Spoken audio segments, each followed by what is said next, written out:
Hey everyone, I'm Lindsay from allthenourishingthings.com. I got a new Instant Pot for Christmas and I'm going to unbox it for you. Join me.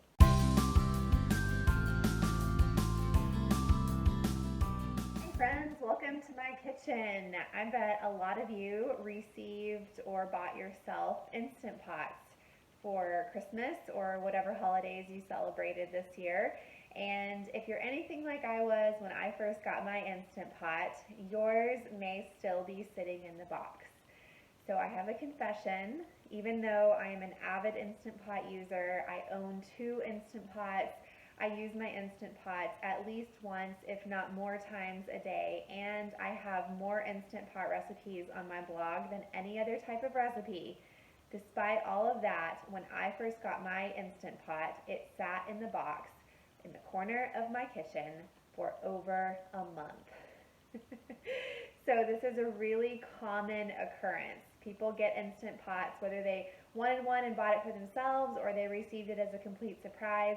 They get these Instant Pots, they see this huge box, they see all these crazy buttons and all that it can do, and the first thing that they think is, whoa, that is intimidating.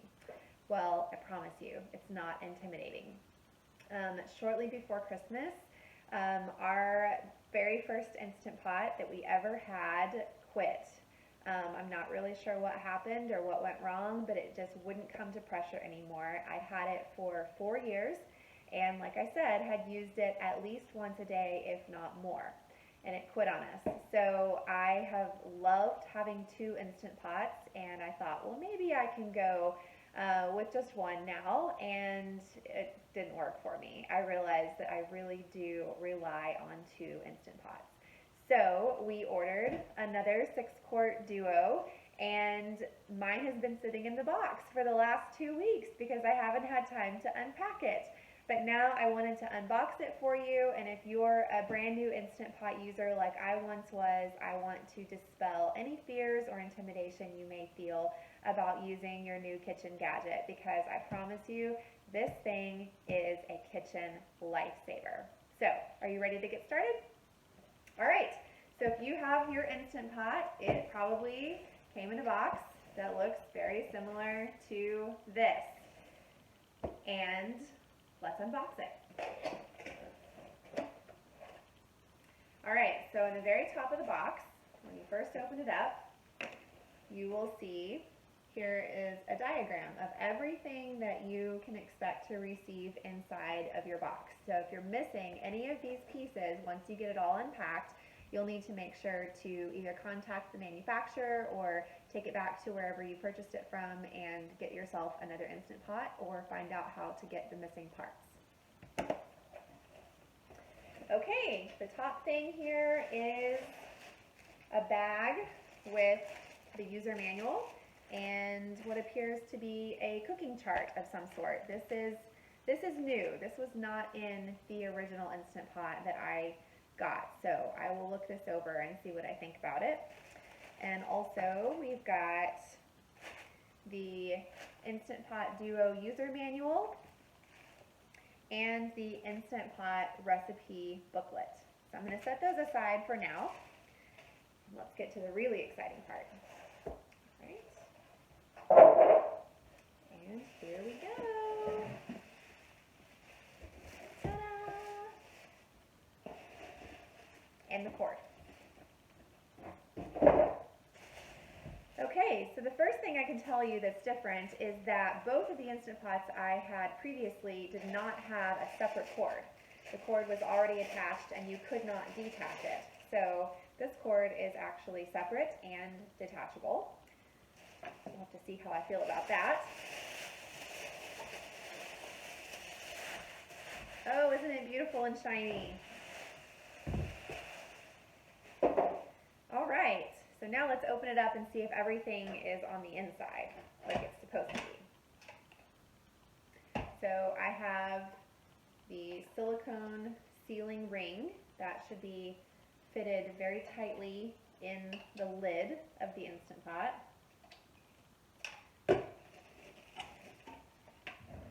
Also have the stainless steel insert pot. This is the part that you actually do the cooking in. The accessories that come with it, and this was standard on my last two Instant Pots also, but here is the condensation cup that actually goes on the back of the Instant Pot, and that catches any water or condensation that may run off during your cooking. If I can get this one to go on. Ah, there. All right, so that's really important. So if you have any kind of overflow or condensation that comes from the lid, it drips into this cup here in the back and keeps your countertop dry. Also comes with a ladle and a rice spoon. I actually found that these were not needed. I never used them with my first two Instant Pots because I already have plenty of utensils, but if you feel like these would be necessary for you, they're good to keep around. I also just don't like using plastic with hot food. I don't feel like it's safe, and it's more toxic than using wooden or metal utensils, so I will probably get rid of these. And then the last thing is a plastic measuring cup, and this can be handy for measuring things like rice and beans. So that's what's inside the pot. We also have some safety warning information and the stainless steel trivet that comes standard with the Instant Pot as well. So this trivet fits down inside of the Instant Pot, and it looks like this. And this is for, you can set eggs on top of the trivet to boil eggs in the Instant Pot, or if you're using any kind of a dish inside the Instant Pot, the dish shouldn't come into contact with the bottom of the pot. It needs to be raised up slightly, so that's why this trivet is handy. And then of course, my shiny new insert pot, and there's this inside, so you need to make sure you take that off. So I'll just go over with you the parts of the Instant Pot quickly. So you know about the trivet. You don't use this every time you cook in the Instant Pot, however. Here's the power cord that plugs in right here. All right. And this is what it looks like on the inside of the pot. So this is the heating element in here, and this part gets very, very hot. You cannot clean this with soap and water. You cannot put it in the dishwasher. You cannot run water in it. If you get any kind of liquid or crumbs or anything else in here, you need to just make sure and wipe it out with a damp cloth whenever the pot is cool. Do not try to handle this when it's hot because it gets very, very hot. If we're looking at the lid, so this is the pressure valve. So it goes on here, and if you can see on the lid there, it says sealing and venting. So whenever you're cooking with the Instant Pot, in order to make it come to pressure, this has to be pointed to sealing. Otherwise it will not come to pressure. All of the steam will just escape out the top. And speaking of pressure, this little silver part is down inside the lid, but you can hear that it's loose. This is what comes to pressure. So when the machine has built up enough pressure that it has started cooking the food, there will no longer be steam coming out of this part. It will be sealed from the inside, and that's what the back side of this is. And it has a rubber seal or a silicone seal on it. And then this part is a seal to keep food particles out of your pressure valve so that it doesn't get gummed up and stuff like that. Whenever you are cooking, like I said, the pot goes down inside here, and then the lid, you need to make sure that that silicone ring is in place. It's in here. This ring actually does come out. It's really stiff right now because I haven't used it before, but here's what it looks like. You can find replacement rings on Amazon or other places that sell Instant Pots. Some people find that their rings will take on the odor of anything strong that they have cooked. For example, when I make my tikka masala, my Instant Pot sealing ring very often will smell like the garam masala seasoning that I use. I personally have never had an issue with the taste or flavor of the seasonings coming off of the seal and getting into other food. I've read some stories of people online who have had that experience. A lot of people like to buy extra rings that are color coded and use those depending on what they're cooking. So they might have one ring for savory dishes, one ring for desserts or breakfast, and one ring for fish or something like that. But that's just something that you'll have to figure out, whatever your personal preference is. I have not needed to purchase extra rings to go in mine because I have not found that the flavor or smell from what I cooked previously has imparted into whatever I'm cooking currently. The ring, however, is dishwasher safe. We put ours in the dishwasher all the time.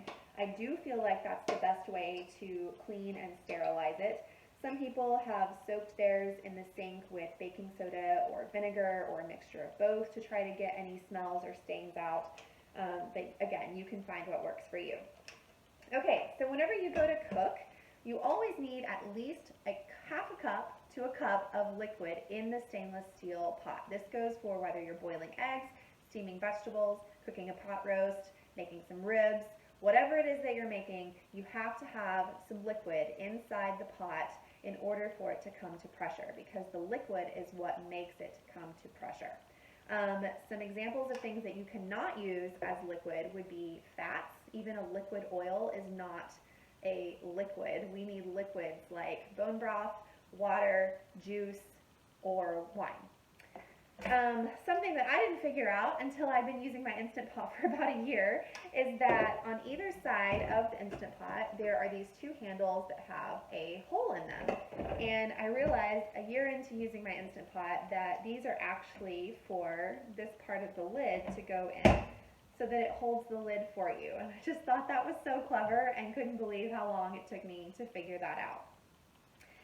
So whenever you're cooking, you will put the Instant Pot lid on, twist it into place, and that locks it into place. And then you are ready to cook. So one of the things that I noticed that was different about this Instant Pot compared to my current 8-quart Instant Pot and my first 6-quart is that the names of the buttons have changed. So there's actually a delay start on here now. It did not say that before. And where it used to say manual, it now says pressure cook. But those are the same features as before. They're just different names on the buttons. All right, now I want to dig into these user manuals, because I personally have found that the Instant Pot user manuals are not user-friendly. I have noticed that they are in foreign languages, which is fine if you speak a foreign language, but I don't. And that many of the recipes are just not useful for things that typical Americans want to be making in their homes. So let's look at the user manual first. So in the user manual, you're going to find an overview of all the different parts. You're going to find some safety information. You're going to find some pressure cooking tips, how to care and clean for your Instant Pot, what the different buttons mean. Those things are probably beneficial for you to know. However, any person who's writing and publishing Instant Pot recipes on the internet, such as myself at All the Nourishing Things, we are giving you that information. So you're never going to find an Instant Pot recipe on my site that doesn't tell you what setting to use, what level of pressure to use, and the time to cook it for. So you can look over that, but once you get the hang of cooking with your Instant Pot, you will find that having this little user manual is pretty superfluous, and you'll figure it out really quickly. The next thing is the Instant Pot recipe booklet, and this I have personally found to also be superfluous, because I consider myself a traditional foods cook, which means I like to soak or sprout my beans and grains before I use them, and very often the recipes that come in these books are for using dried beans and grains. Other things that I like to do are keto recipes and low-carb recipes, paleo recipes, and you don't typically find those types of recipes in the Instant Pot recipe booklet. However, this is a new one, so I'm going to look through it and see what I think. Looks like there's a couple of soups. There's clam chowder, some meatballs, black beans. Oh, the recipe for black beans is actually soaked. A chili, a bean salad, taco salad, quinoa, some veggies, tagine, some pork. So the recipes in here are actually different than the recipes that were in my very first recipe manual, and I could see that these are slightly more useful. However, they don't look like they're very flavorful. They look pretty basic, and there are a couple of recipes in here that have ingredients that I would consider processed or ingredients that I probably wouldn't use, but you're going to get this recipe booklet in your Instant Pot box so you can make that decision for yourself. The next thing that's in here is a mini quick reference guide. This appears to be in French on one side and English on the other side, and it just goes over what the different messages are, because it will give you messages like hot and boil and lid if your lid's not on correctly. It tells you how to slow cook, how to use the yogurt feature, how to saute, what the different steps for that are, and what messages the Instant Pot might display. Again, I haven't ever used this, and I've been using my Instant Pot for 4 years, but you never know. The last thing that I find really interesting and could be very helpful is a cooking timetable for different vegetables, meats, eggs, rices, grains, beans, and seafood. This was not in my first Instant Pot Duo whenever I got it. So what I'm seeing on here is that it doesn't tell you how to cook vegetables from frozen. This says to cook a pork roast for 15 minutes per pound. I have not found that to be the case. I have found that my pork roasts typically need 20 to 25 minutes per pound. A whole chicken in 8 minutes? No. Please don't cook a whole chicken for 8 minutes. It will not be done. I usually take 30 to 35 minutes to cook a whole chicken, and that's if it's completely thawed. It does have some directions on here for cooking beans and lentils from soaked. It does not talk about quinoa or rice from soaked.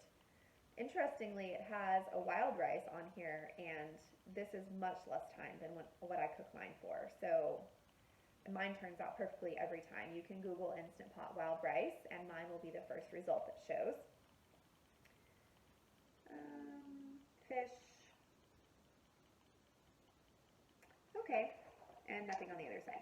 So there's that. I probably will not be using those, but like I said, I'm an experienced Instant Pot user. I have more Instant Pot recipes on my website than any other kind of recipes.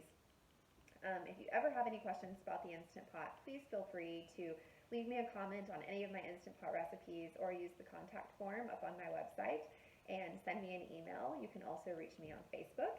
And I would love to know, how long has your Instant Pot been sitting in the corner of your kitchen or dining room? Did you get one for Christmas? Have you been waiting to unbox it? Are you intimidated by it? What are you going to make first in it? I would love to know. Please share your experiences. Check out my recipes for Instant Pot hard-boiled and soft-boiled eggs. I have tons of soups and stews. I have a formula for making any blended soup in the Instant Pot, depending on vegetables that you may have already in your kitchen. I've got recipes for ribs and roasts and salsa verde chicken, tikka masala, and even some breakfast and dessert recipes. So please join me at allthenourishingthings.com. I will also send you an Instant Pot meal plan for free when you subscribe below. Thanks for joining me. I hope you've enjoyed this unboxing of the Instant Pot, and please let me know if you have any questions. I'm always here to help.